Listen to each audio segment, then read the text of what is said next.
He baptized my two children, he married me, and I want all of you to know that the first event this hall here had ever seen was my baptism.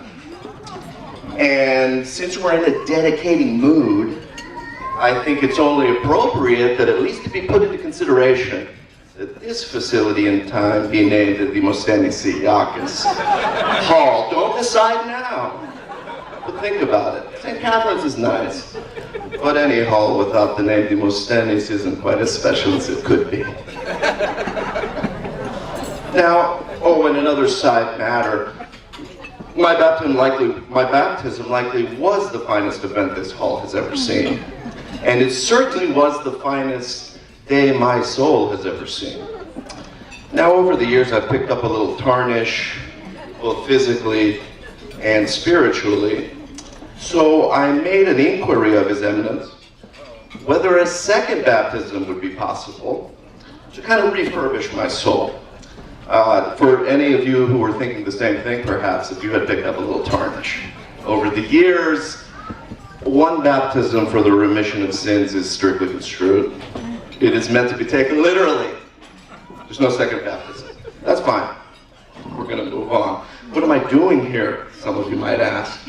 Well, I'll tell you. It's my understanding that people were going to gather here today to speak nice things about Father Fred, about his honorable character and other wonderful characteristics that we all know to love. And I'm pleased to hear that, because nobody asked me to do it. Nobody asked me. In fact, I got a cryptic phone call one evening by a person who shall remain nameless, Deacon Carey.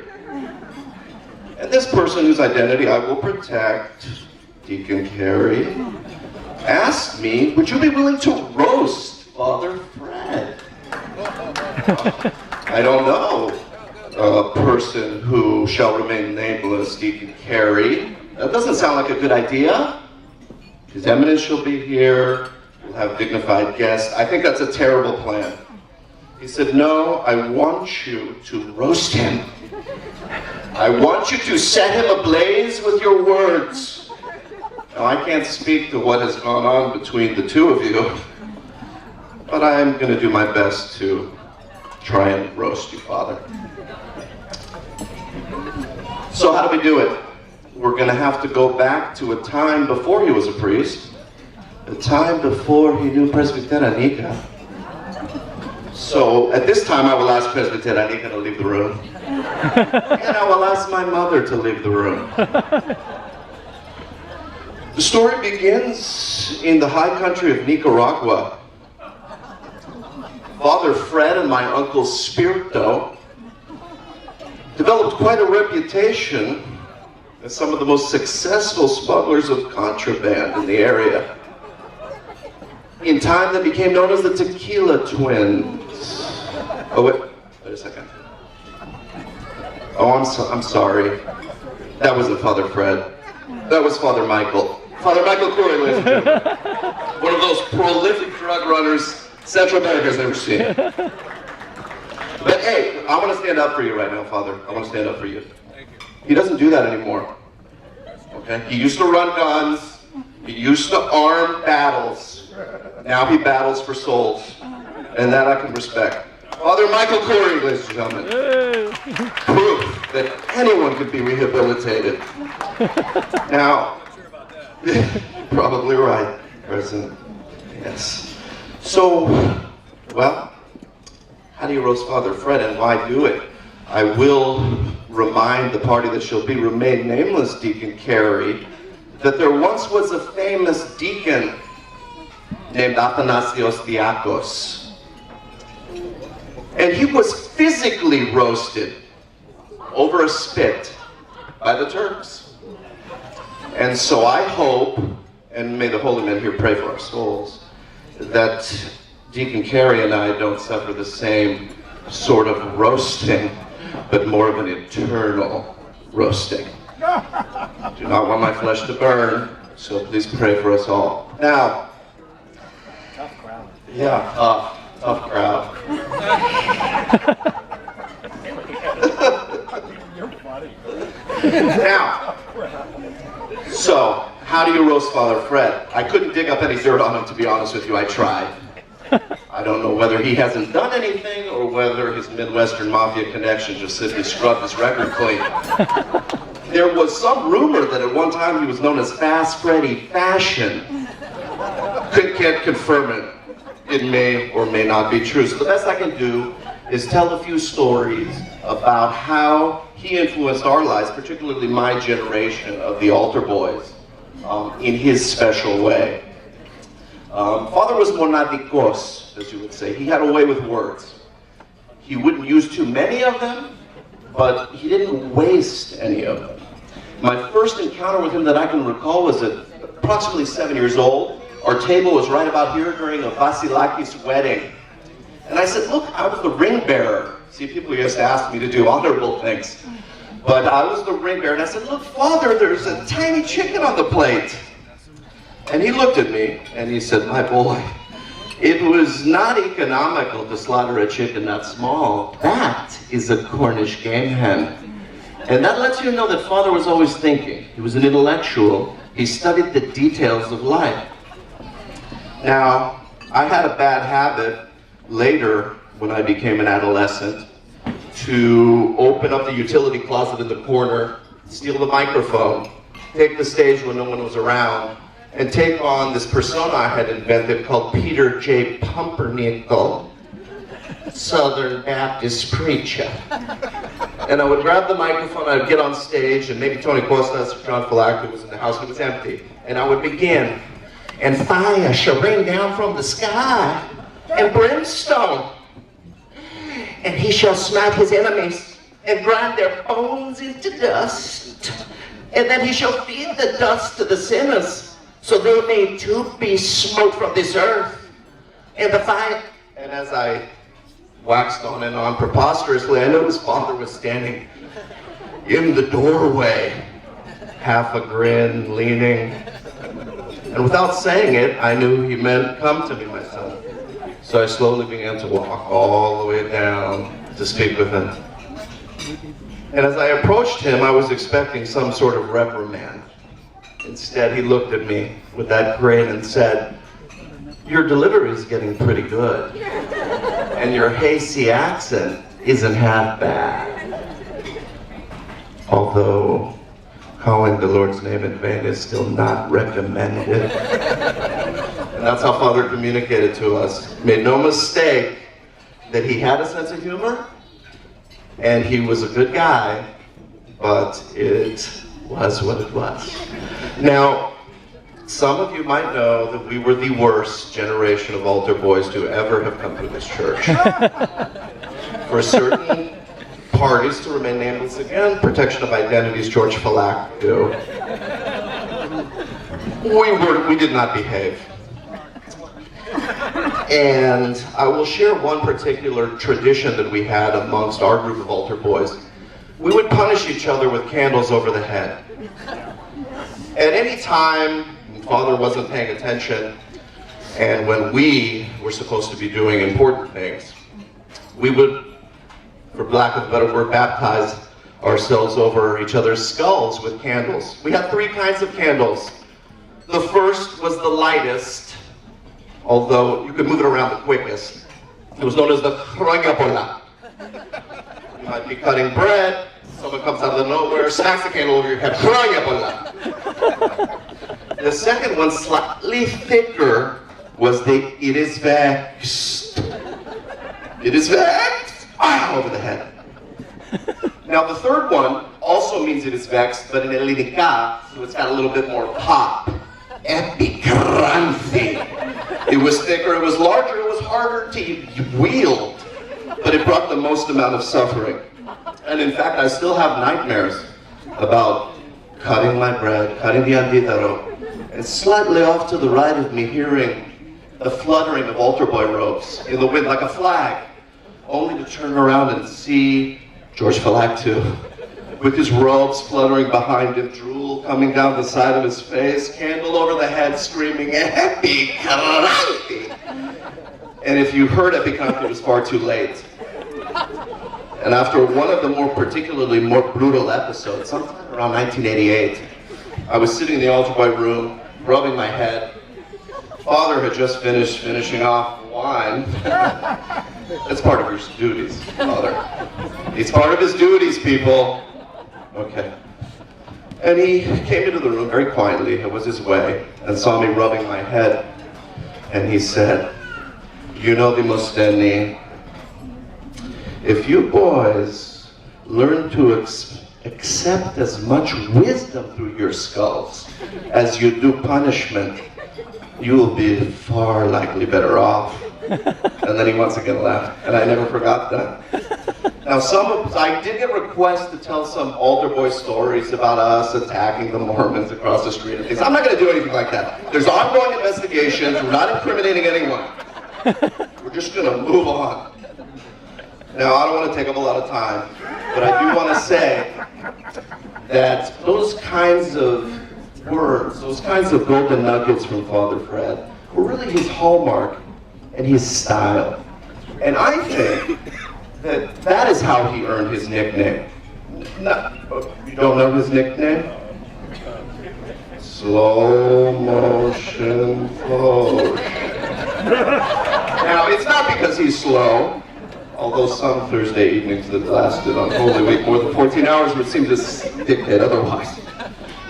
However, that was our Father Fred and our beloved Father Fred. I will leave this, I will move to the next. Oh, one thing I wanted to share was his hand signals. Some of you have seen them. I'd like to decipher them for you. We had a few. Here are the most relevant ones. If you saw him put two hands together like this, that meant candles. He did it twice with two fingers. That meant two candles. He went like twice, two, and this, two candles and a censer. Now, if he went like this and this, that meant Orlisa Safatexila.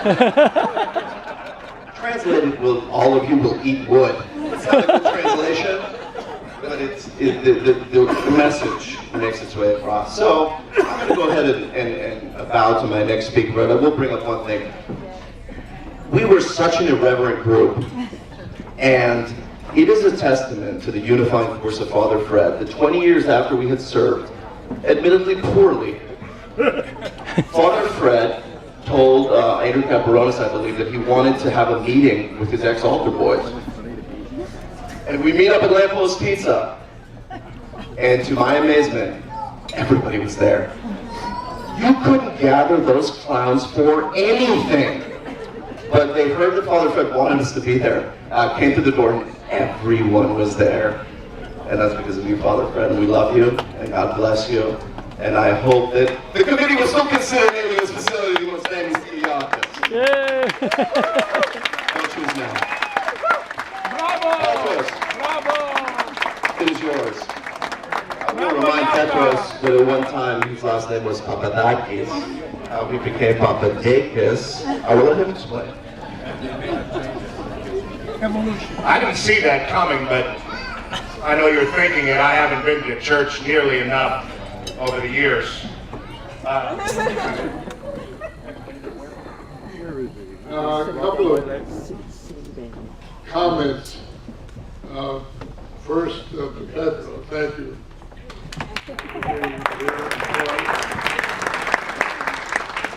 It's not emotion yet. And I recall one incident when you were quite small, 7, 8 maybe. We had supper together, all your family was there, your mother and dad. And the next day you were in church, and as you came up for Andilero to take the bread, I gave it to you, you looked up to me and said, "Where's the butter?"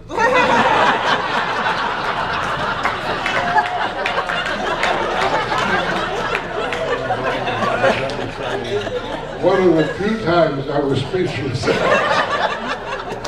told him a little lie that your dad forgot to bring it. I thought that was so cute. And to Nick and to Demostheni, and who else? Nick and Demostheni, yeah. You mentioned the signs I had for the altar boys, but you forgot the most important one. Both of you. It was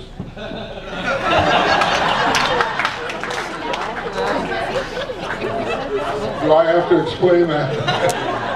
But I was completely frustrated with them. I used to tell them that don't think you can pull anything on me, because when I was an altar boy, I was doing things like that. So I know all the machinations of altar boys. But little did I know, and I learned a lot from Nico Demostheni at the consecration, I think it was, when he spoke. And now with you, I say Nico Demostheni? I mean Nico Yakas and Demostheni too, that I had no idea was going on.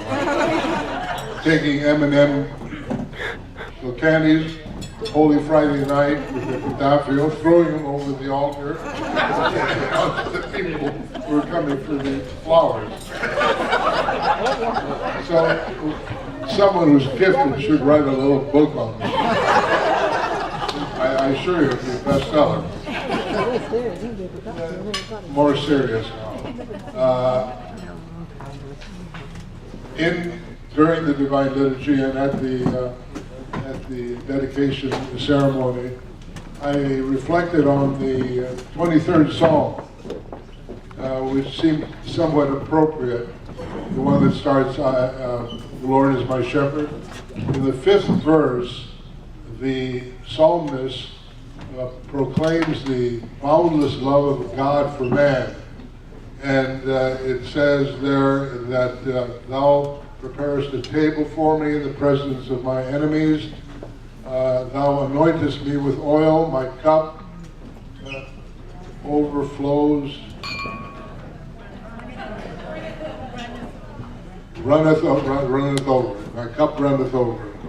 And I said, well, how appropriate that is for me, in a sense, because my cup is running over today. This kind of experience, I wasn't trained for. I didn't expect this, and I thank Father Michael, of course, first, and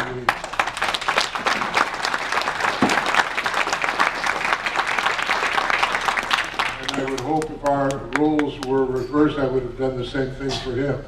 No guarantee, though. But it touched me deeply, and my joy is boundless in the sense that something like this,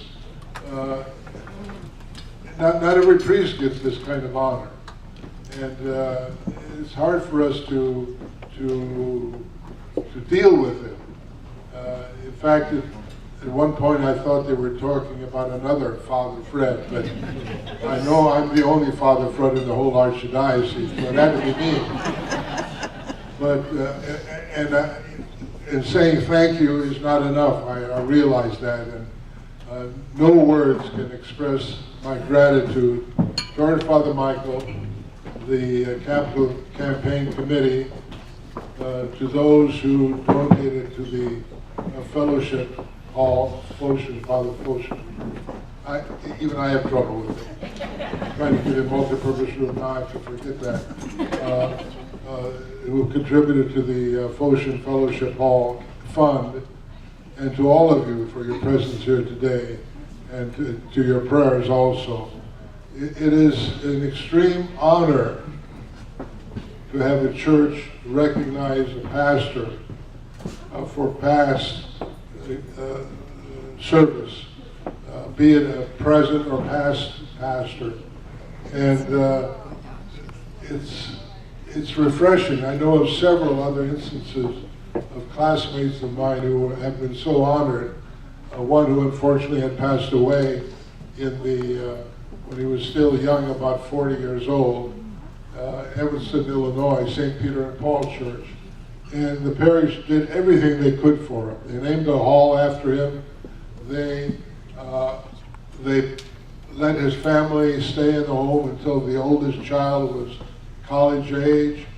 They were paying his presbytera full salary for 4 or 5 years after the death. And I said, boy, that's really a parish showing itself and honoring not only the recipient, but honoring themselves. And I feel the same way here.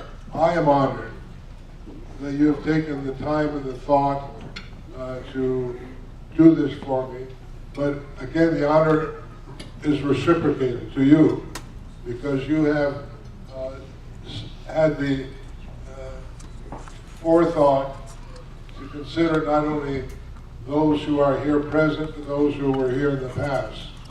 And it's something that I will long remember. Well, actually, that's wrong.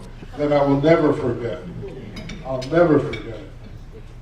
And that really strengthens the bond between you and me, you being the parish, and me including Presidenta Nika and the family. But first and foremost, I want to thank the good Lord for bringing us together at this point, and for our church.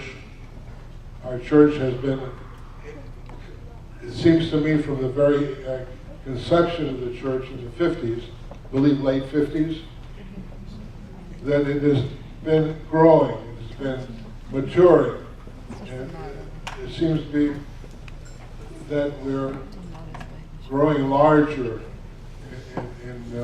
in the faithful who attend here, and that certainly is a good sign that this is a healthy, progressive parish.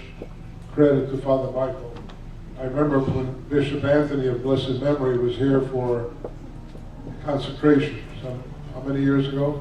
2001. Yeah, and he'd love to embarrass priests in front of the other, in front of the congregation. So after the service on that day, he brings me out from the altar. He says, "Why didn't you consecrate the church? You've been here so many years." I said, "Well, we're waiting for the right priest to do a good job, and with his initiative and with the help of, I think, Agatha and a few others, it was done to the point where our church was actually publishing a pamphlet on consecration that was being distributed throughout the country to any church that was in the process of being consecrated." So thanks first to the Lord, and secondly to my family, to my wife Nika and our children, George and David, and to our 4 grandchildren, Naomi, Heather, Matthew, and Michael, who is here. I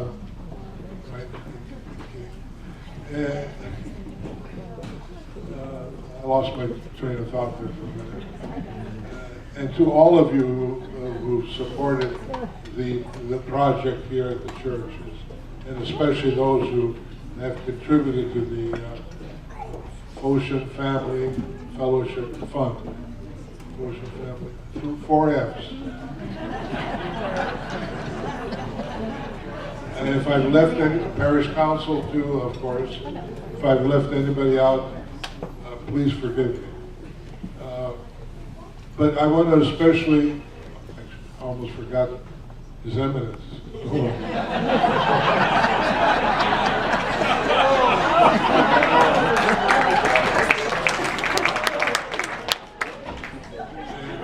In the Roman Catholic Church, I don't know if they still do it, but during confession, the confessee would say, mea culpa, maxima mea culpa. I'm sorry, I'm very sorry. But Your Eminence, thank you for being here. I've thanked you already, more than once. But I think the best thank you I gave you was in the altar, when I said I thank you to tears. I was really moved that you would change your schedule and make it a point to be here for the parish and for me. And I appreciate it very much. But I think a special thanks is due also to Presidenta.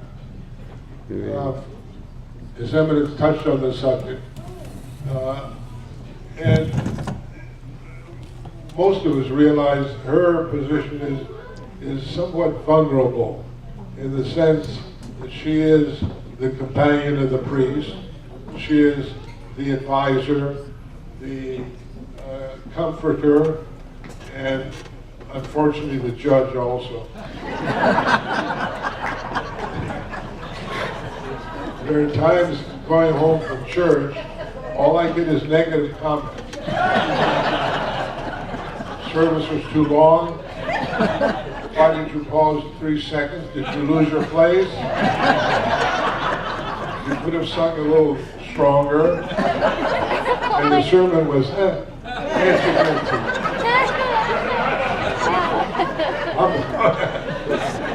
But I finally, after a few of these sessions, with 5 minutes from church to our condo, and I told her from now on, say nothing unless it's good. If you say nothing, I know that I made some mistakes, but the Lord will enlighten me. But keep in mind that the presbyteria is really many times a liaison between the priest and the parish and vice versa. She is putting out fires occasionally, and sometimes, even though we have disagreements, as all couples do, what do you expect after 59 years? That we still, deep down, I think, love each other.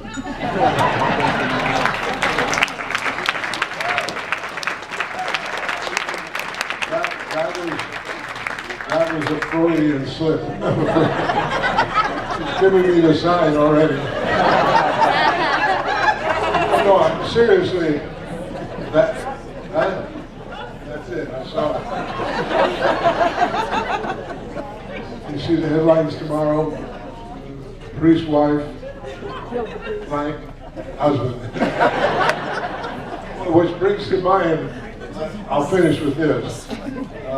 We all know who Billy Graham is. He's probably the most well-known evangelist of the 20th century.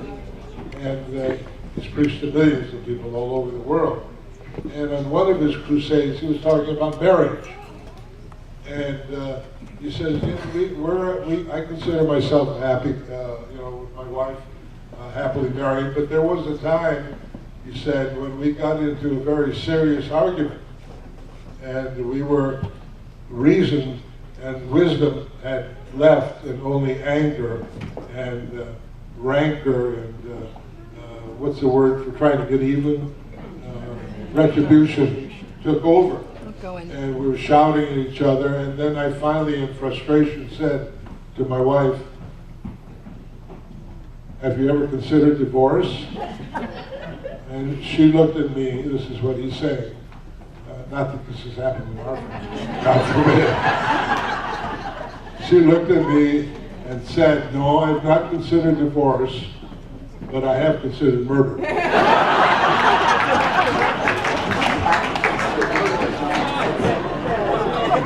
And he concluded the story by saying, the ice was broken at that point, and I realized I had made a big mistake, and I asked for her forgiveness, and she asked for mine, and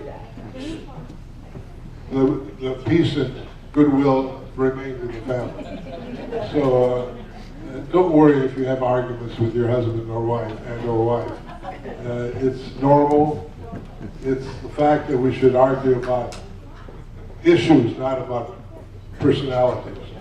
Leave those out.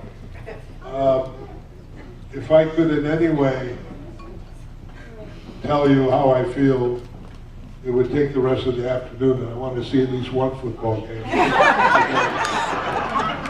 That starts at 5:30, so we have a little time.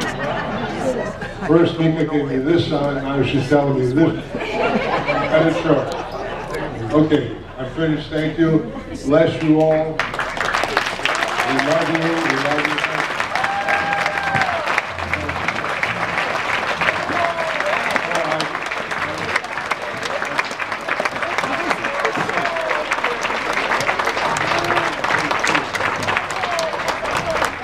Since I got that much applause, I have one more sentence to recall what I was going to say now. Boy, I lost it. Give me a second. Sit down for a minute. Won't be more than a minute.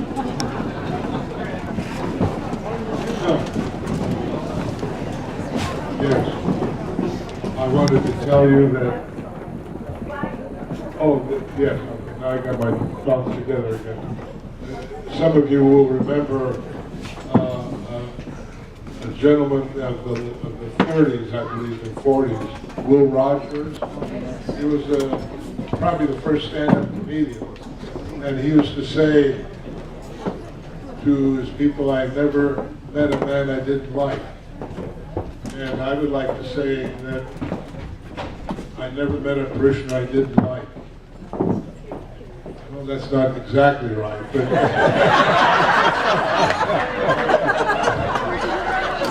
there's a few.